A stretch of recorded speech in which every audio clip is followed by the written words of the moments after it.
Hello everyone, welcome back to my channel. এখন বাজে সকাল 6টা। আমরা মোটামুটি রেডি হয়ে এখন চেক আউট করে বেরিয়ে পড়ছি জুনাগড়ের উদ্দেশ্যে। তো আমাদের ট্রেন ছিল সকাল 7:30টায়, আর জুনাগড় পৌঁছতে আমাদের সময় লাগবে 45 মিনিট থেকে 1 ঘন্টা। আমরা পৌঁছে গেছি জুনাগড়ে। ফার্স্টে হোটেলে গিয়ে লাগেজগুলি রেখে ফ্রেশ হয়ে বেরিয়ে পড়বো। তার আগে ব্রেকফাস্টটি সেরে নেওয়া হলো। গুজরাটের ফেমাস ধোকলা সত্যি অসাধারণ, স্পেশালি চাটনিটা। তো আমরা চলে এসেছি মহাবত মকবরাতে। মহাবত মকবরা হলো জুনাগড়ে অবস্থিত একটি সমাধিসৌধ কমপ্লেক্স। এরপর চলে এসেছি নরসিংহ মন্দিরে। তিনি শ্রীকৃষ্ণের পরম ভক্ত ছিলেন। এখানে দ্বারকাধীশ নিজে এসেছিলেন ওনার সঙ্গে দেখা করবার জন্য। চলে এসেছি গিরনার পর্বতের কাছাকাছি। গিরনার পর্বত হলো গুজরাটের জুনাগড়ে অবস্থিত একটি প্রাচীন পাহাড়। প্রায় 10,000টি সিঁড়ি অতিক্রম করে এই পর্বত চড়তে হয়। তবে এখন রোপওয়ের বন্দোবস্ত রয়েছে। আমরা যে রোপওয়েটাতে করে যাচ্ছি এর নাম উড়ান খাটোলা। এটি অনলাইনে বুক করে নিয়েছিলাম।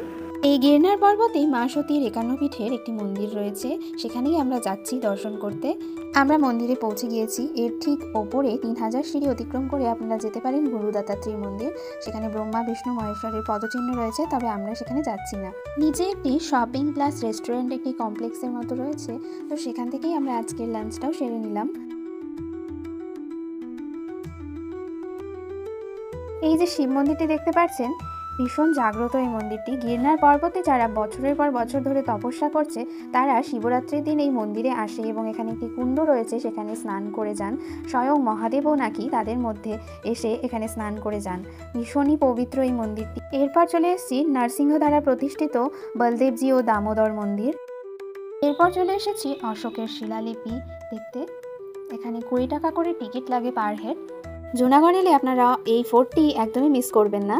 नरसिंह ने कृष्ण को बोला, प्रभु मुझे आपकी रासलीला देखी है। तभी अमावस की रात यानी अंधकार, नरसिंह भगत हाथ में मसाल लेके बलराम जी के बीच में खड़े हो गए। कृष्ण सब गोपियों के साथ वो बलराम जी के रासलीला कर रहे थे। नरसिंह भगत रासलीला देखने में इतने मग्न हो गए तो इस मसाल तो पूर्ण होने लगी, लेकिन इसका हाथ भी जलने लगा था। तभी भगवान कृष्ण रासलीला करते ध्यान गया तो भगत तुम्हारा तो हाथ जल रहा है, तो मेरी जान भी जले मुझे परवाह नहीं। ऐसी कृष्ण की इसकी भक्ति थी। बार बार कृष्ण को बुलाते थे, धरती पे आते थे और 52 बार नरसिंह के काम किए। नरसिंह कवि भी थे, इसमें भजन लिखा है, वैष्णव भजन तो तेने कहिए जे पीठ पर आई जाने। गांधी जी को भी प्रिय था और रेडियो में भी हम सुनते हैं। यानी स्टेशन के करीब नरसिंह का चौरा है। এই ফোর্টে এন্ট্রি ফিস পার হেড 100 টাকা করে, এবং আপনারা যদি গাইড নেন সেটি এক্সট্রা করে।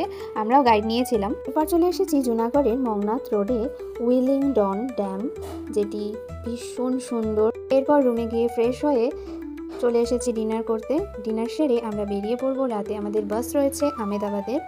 শুভঙ্কর নিয়েছে গুজরাটি থালি আর আমি নিয়েছি ইডলি, সাথে গোলাপ জামুন। ছিল আমাদের ওয়ান ডে জুনাগড় ট্যুর।